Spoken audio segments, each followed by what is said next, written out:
20 अक्टूबर को नेहरू जी ने नेताजी सुभाष बाबू को चिट्ठी लिखी। चिट्ठी में जिन्ना की भावना से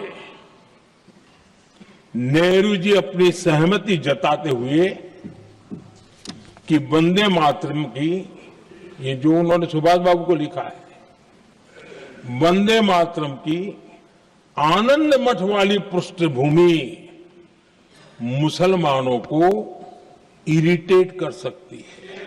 नेहरू जी कहते हैं, मैंने वंदे मातरम गीत का बैकग्राउंड पढ़ा है। नेहरू जी फिर लिखते हैं, मुझे लगता है कि ये जो बैकग्राउंड है इससे मुस्लिम भड़केंगे। कि प्रधानमंत्री जी ने अपने भाषण में इसका उल्लेख किया और गलत किया।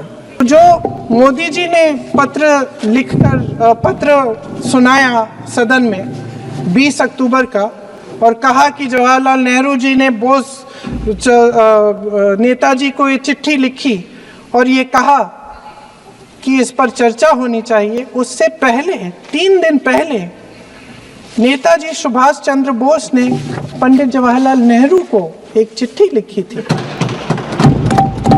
जिसका जिक्र आपके प्रधानमंत्री ने नहीं किया। इस जवाब की एक पंक्ति प्रधानमंत्री जी ने सुनाई कि प्रधानमंत्री जी ने अपने भाषण में इसका उल्लेख किया और गलत किया।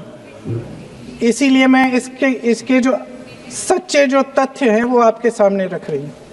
1937 में नेताजी सुभाष चंद्र बोस कांग्रेस का अधिवेशन कलकत्ता में होने जा रहा था, उसका आयोजन कर रहे थे।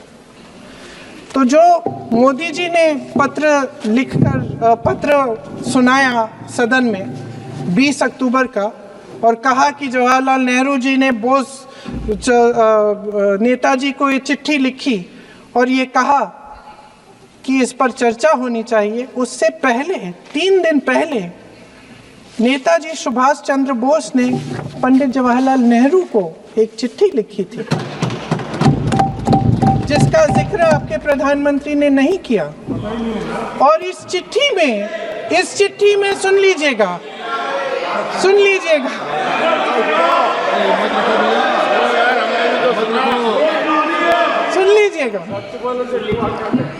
आप नेताजी के लफ्ज नहीं सुनना चाहते? बंगाल का चुनाव आ रहा है।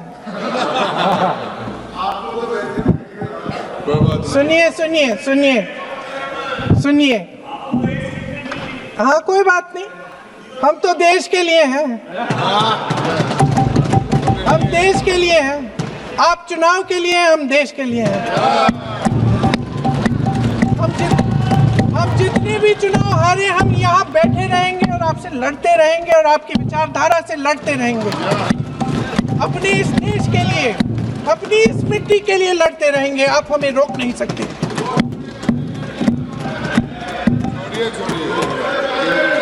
सुन लीजिए सुभाष चंद्र बोस जी ने क्या कहा।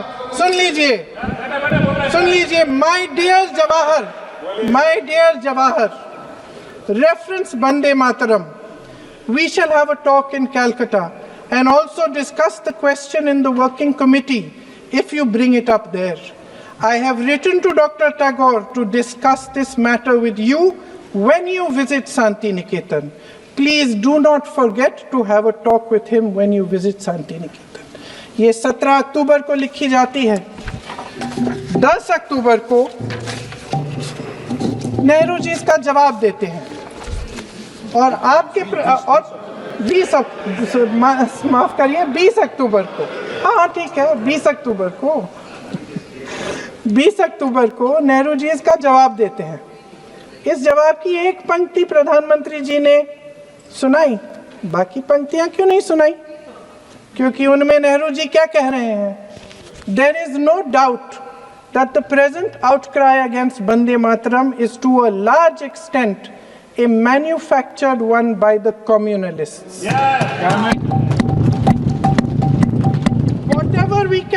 Whatever we do, we cannot pander to communalists' feelings, but to meet real grievances where they exist.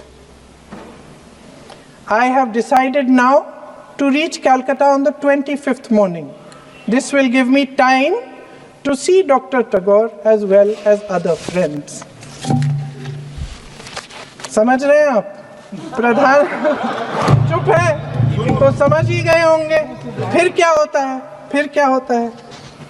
फिर नेहरू जी कलकत्ता जाते हैं और गुरुदेव जी से मिलते हैं, और उसके अगले दिन गुरुदेव जी एक चिट्ठी लिखते हैं जिसमें वो लिखते हैं, अंग्रेजी में चिट्ठी है, उसका एक अंश मैं आपको हिंदी में बता देती हूँ, जिसमें गुरुदेव जी कहते हैं कि जो दो अंतरे हमेशा गाए जाते थे उनका महत्व इतना गहरा था कि उस हिस्से को कविता के शेष हिस्से तथा पुस्तक के उन अंशों से अलग करने में उन्हें कोई कठिनाई नहीं थी।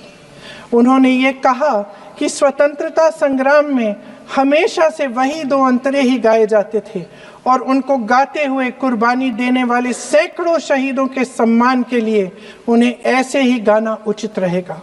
उन्होंने यह भी कहा कि बाद में जोड़े गए अंतरों का सांप्रदायिक मायना निकाला जा सकता है और उस समय के माहौल में उनका इस्तेमाल अनुचित होगा।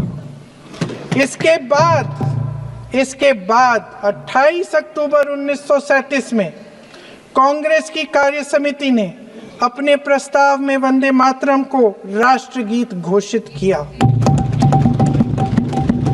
उन्हीं दो अंतरों को कार्य समिति की बैठक में महात्मा गांधी जी, नेताजी सुभाष चंद्र बोस, पंडित नेहरू, आचार्य नरेंद्र देव जी, सरदार पटेल जी, गुरुदेव रविंद्रनाथ टैगोर जी सब मौजूद थे। इस प्रस्ताव के ये सभी महापुरुष इस प्रस्ताव से सहमत थे। आगे क्या होता है ये भी सुना लूं।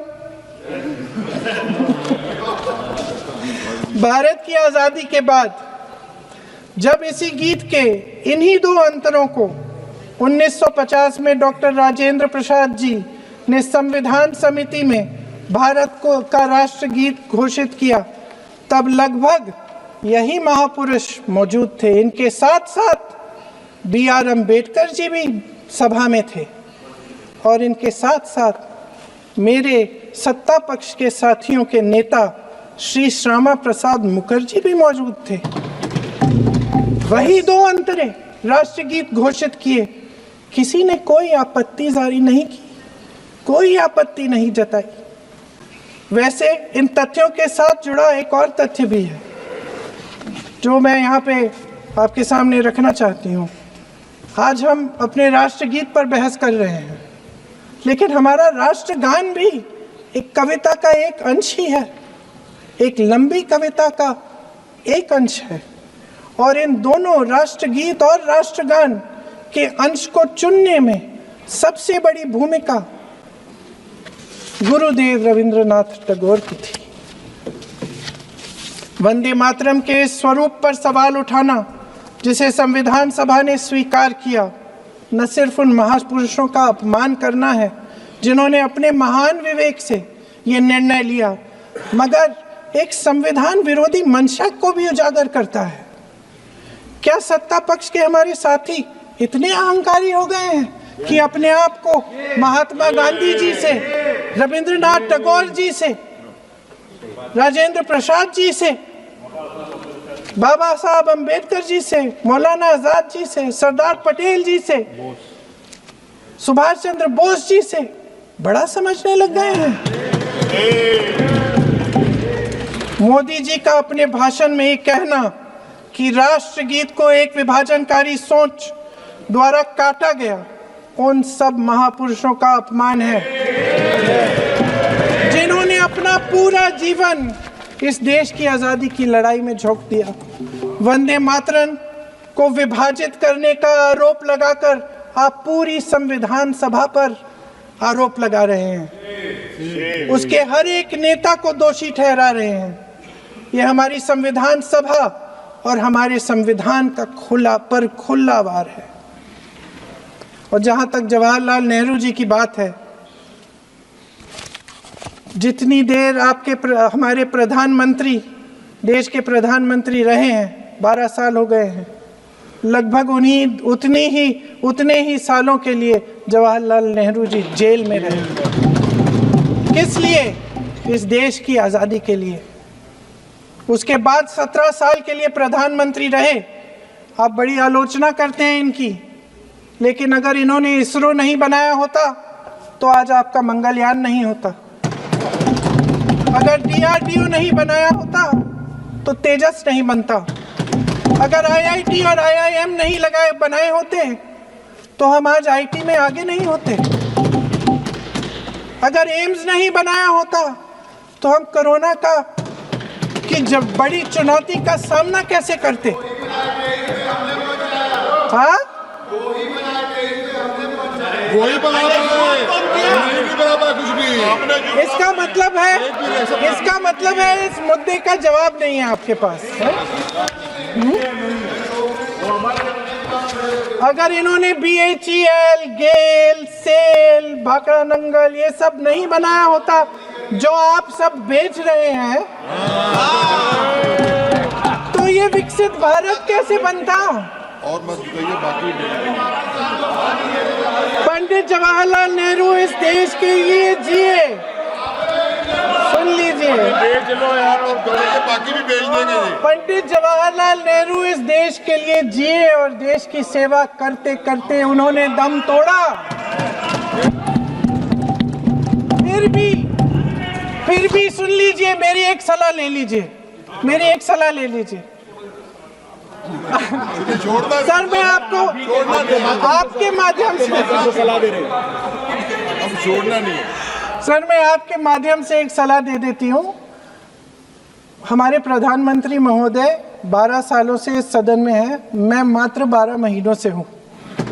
फिर भी छोटी सी सलाह है। उन्होंने अभी हाल ही में चुनाव था, कुछ महीनों पहले उन्होंने एक सूची निकाली थी कि विपक्षी दलों ने और विपक्ष के नेताओं ने कितने अपमान किए हैं इनके, और उसमें शायद 90-99 ऐसे उन्होंने अपमानों की सूची बनाई थी।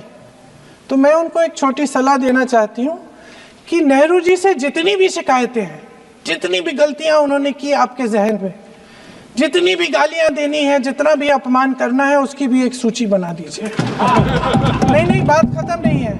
999 अपमान, 9,999 अपमान, सूची बना दीजिए और फिर हम एक समय निर्धारित करते हैं। जैसे हमने 10 घंटे आज वंदे मातरम पर हमने बहस किया है ना, उस तरह से हम अध्यक्ष महोदय जी से पूछेंगे, एक समय निर्धारित करेंगे, 10 घंटे, 20 घंटे, 40 घंटे, जितने घंटों में आपकी ये शिकायत पूरी हो जाए, माननीय सदस्य आप शांत हो जाए और हम बहस कर लेंगे। लेकिन इस सदन का कीमती समय, जिसके लिए हमें यहाँ पे जनता ने भेजा है, जैसे हमें जनता की समस्याओं को हल करने के लिए चर्चा करनी चाहिए, इस्तेमाल करना चाहिए, उसको इसी के लिए इस्तेमाल करिए। उसके बाद जैसे अंग्रेजी में कहते हैं ना, जैसे अंग्रेजी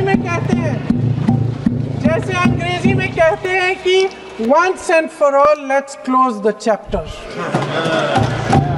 क्लोज कर लीजिए। देश सुन लेगा क्या क्या शिकायतें हैं, किसने क्या किया, इंदिरा जी ने क्या किया, राजीव जी ने क्या किया, परिवारवाद क्या होता है, नेहरू जी ने कौन सी गलतियां की, सुना लीजिए, फिर खत्म। उसके बाद बेरोजगारी, महंगाई,